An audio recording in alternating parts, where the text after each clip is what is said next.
Welcome to The Beat. I'm Ari Melber. We begin tonight with a special report on a story Donald Trump has failed to disappear. The secrets of Jeffrey Epstein, now exposed in those millions of new files, which journalists and experts, all of us really, are still reviewing since Friday's release.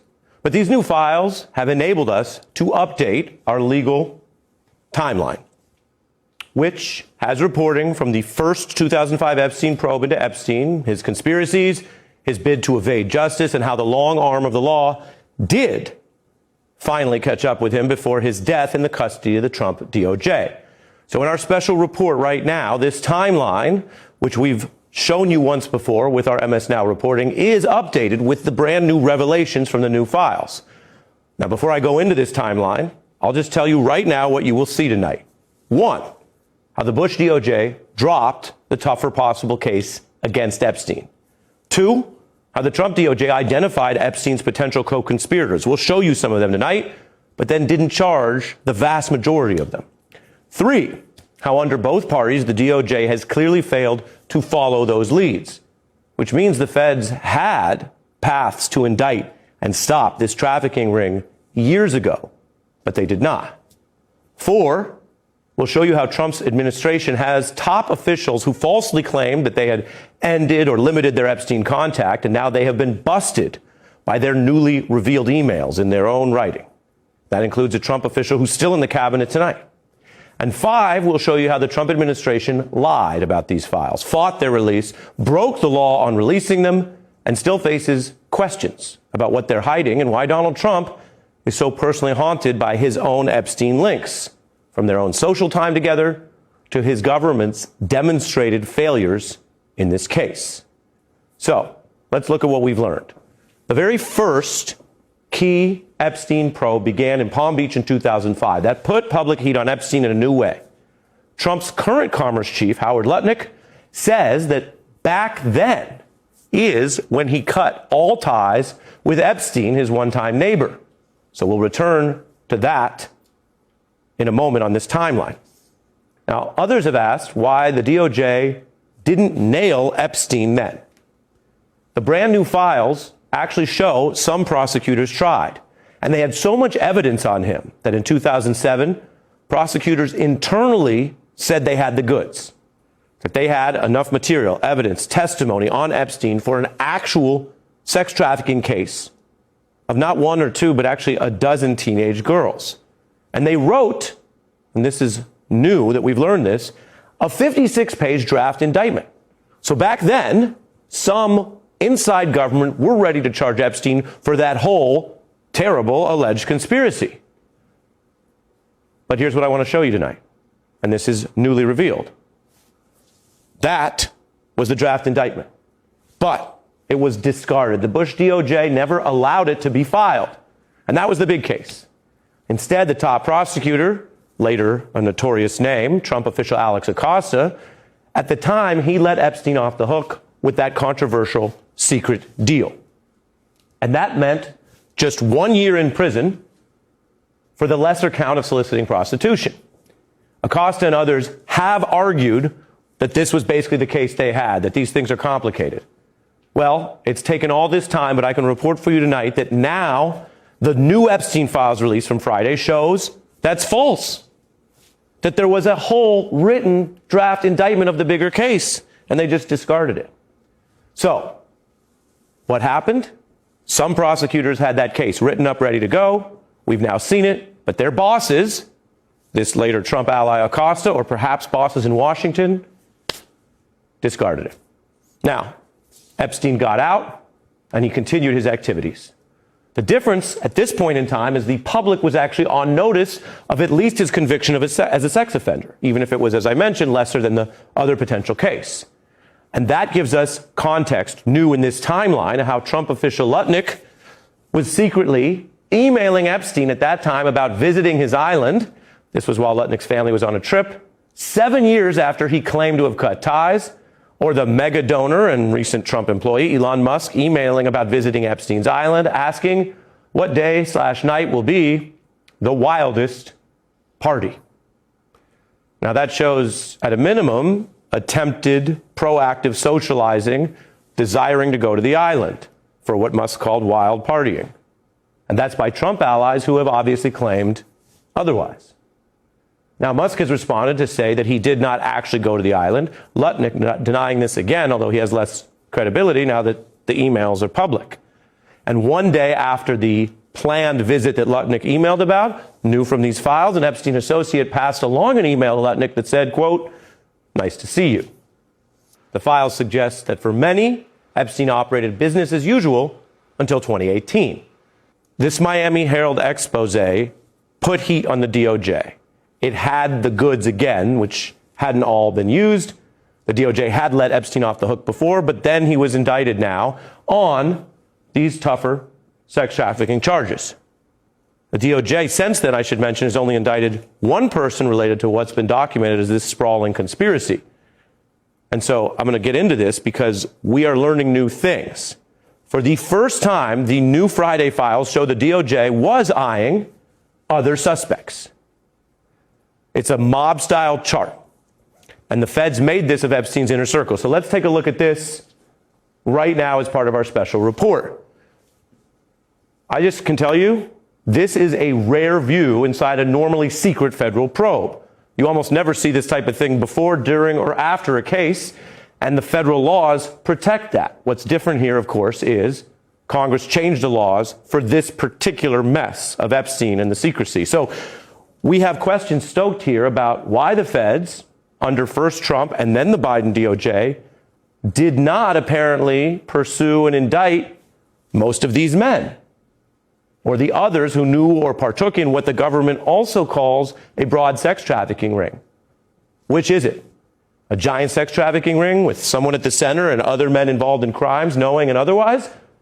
Or not? And if it's not, then what were the feds doing with their chart and their leads? I can tell you we have redactions here, some of which may be for potential victims or those that the government viewed as more coerced into being a part of these crimes rather than being the ringleader or the proactive criminal. And the feds tracking Epstein's lawyer, accountant, financial advisor, and a man later indicted in Europe for sex offenses who died in prison awaiting trial, as did Epstein in 2019. But there's a lot of questions here about these leads. Some of these individuals, I should mention, are still being subpoenaed by Democrats in Congress to try to get more information where apparently the DOJ stopped. Now, I mentioned the death in prison. The Trump DOJ stated that the videos that were key around where Epstein was in that cell, that the videos were lost. So I'm going to go all the way back here for round two of our timeline. Then Trump Attorney General Barr was defending the fact that videos were missing. The DOJ did go after one co-conspirator that now has become a bit of a household name, Maxwell, and she was convicted and sentenced here to 20 years. The public demands for transparency, the pressure on this case built over time. I think everybody knows that by now. And so Trump was eventually campaigning on declassification. We all lived through his attorney general saying she had a client list on her desk. Then Attorney General Bondi announced no client list, no more files, no more videos, no evidence of blackmail. This was where the Trump administration tried to stop all this. And this wasn't that long ago. They said there wouldn't be any other evidence to be disclosed. And that stoked outrage from victims, from experts, from members of Congress, as well as many people who were in Trump's MAGA base, who were promised very recently other things by Bondi and Trump himself. And Trump did something very unusual. He sent his loyal attorney, now at the DOJ, for this unusual interview with Maxwell, as I've reminded you, the only other person charged for anything. And she was upgraded to a better prison facility. As for Musk, whose emails had not been exposed yet, well, he was claiming that Trump was in the files when they had their fallout. Again, the timeline is striking because we now know what Musk knew apparently, but no one else did in public, which is that he was asking to go down to the island by email. Musk, who understands technology, knew or had reason to know he was in the files. As for Lutnick, well, remember, he claimed he wasn't involved or in contact. That is undercut by the emails. And at this time, whether he realized the files were ever going to come out or not, he was working for an administration that now was backing secrecy. He then was talking, while in office, about Epstein being a blackmailer. That's what his MO was, get a massage. And what happened in that massage room, I assume, was on video. This guy was the greatest blackmailer ever.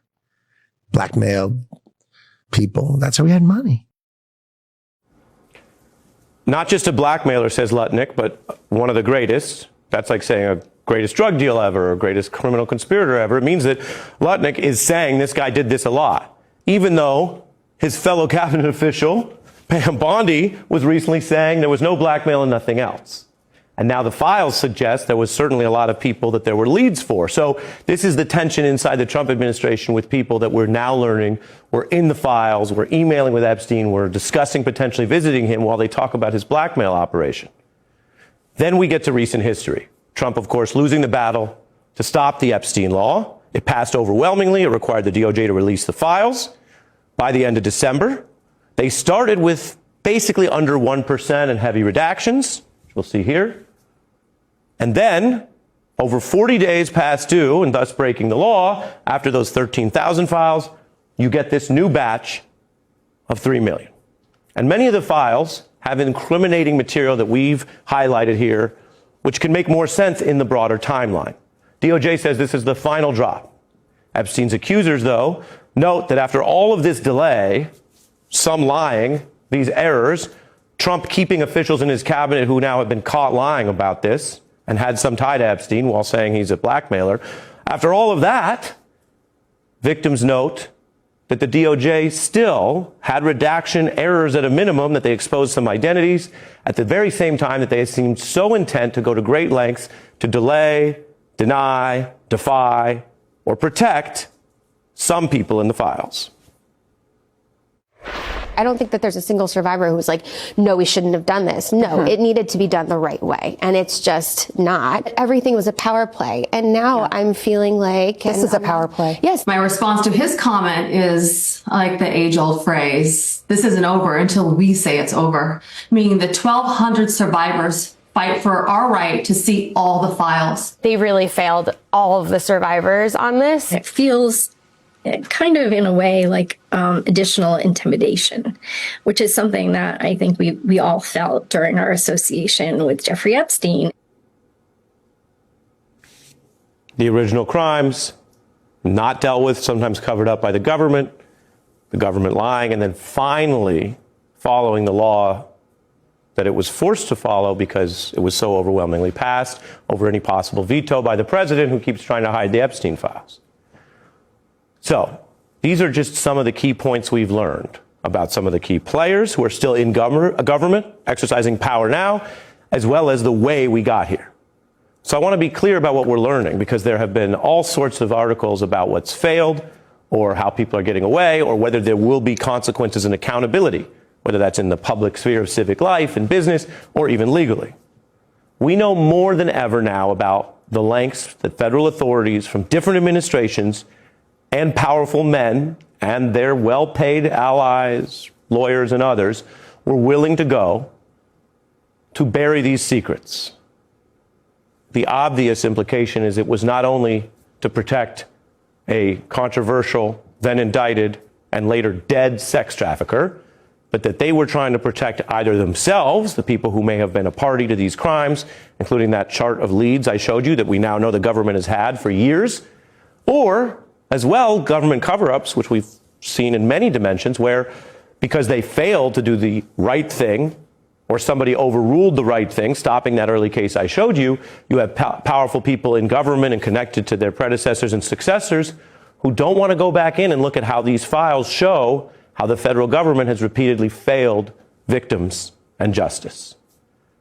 These are millions of new files. Everyone is still going through and making sense of them. One thing I can tell you, when the truth starts outing, it's not going to stop. It's not just going to go away. We are saying on this story, whether people in government like it or not,